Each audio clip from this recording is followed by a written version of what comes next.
Hi, my name is John Sakura, and I'm the owner of Gamers Anonymous, local retro video game store.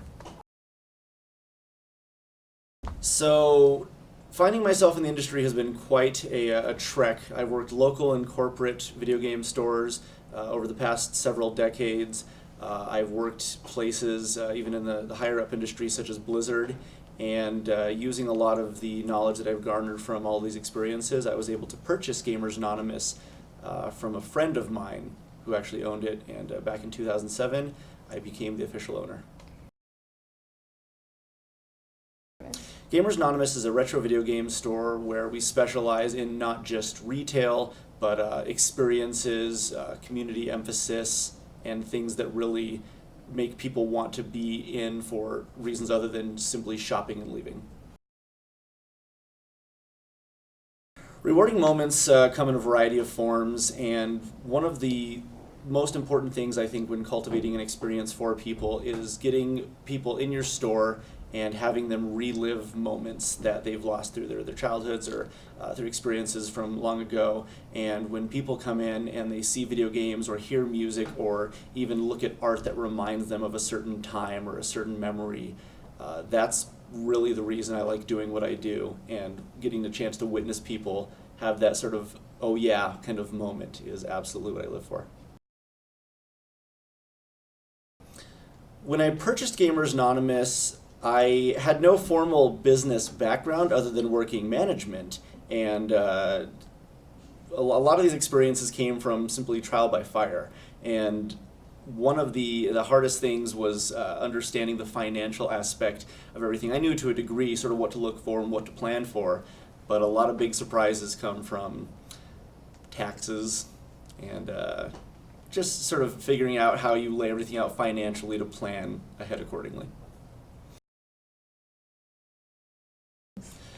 Favorite video games is a fairly big question because I've literally played thousands over the years, but if we get to choose some, we could say Breath of the Wild, Super Metroid, Uncharted 4. The list is infinitely long, and if I had to choose one that I think could sort of succinctly capture what has really gotten me over all these years, Super Mario Bros. 3 might be sort of the number one go-to. There's one called Home Alone for the original Nintendo, and it's literally nothing more than trying to survive burglars in your house for 20 minutes, and I've never felt so slighted when playing a medium that I love so much. I think the online streaming industry is a hugely popular one for a variety of reasons, and first and foremost, getting the chance to sort of be a commentator, a celebrity of sorts, to showcase your own style, personality, humor while playing video games is a huge draw for a lot of people. Not everybody has the chance to access or the opportunity financially to play some of these games, so getting a chance to watch them with an extra flavor or layer added over it, I think is a fantastic business model.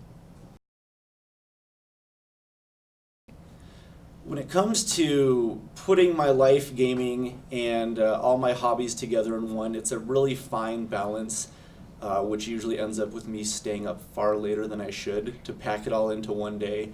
But with a family, with a business, and with hobbies that I want, they're all sort of intertwined in a sense, so I get a chance to experience them with a bit of overlap, which is really nice. But sometimes when my wife's asleep, I just simply have to go downstairs and get some time in then.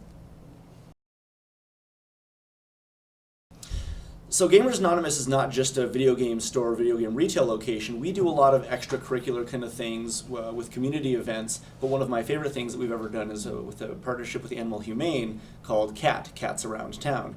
And the fundamental business behind that is they bring cats who need homes to our shop.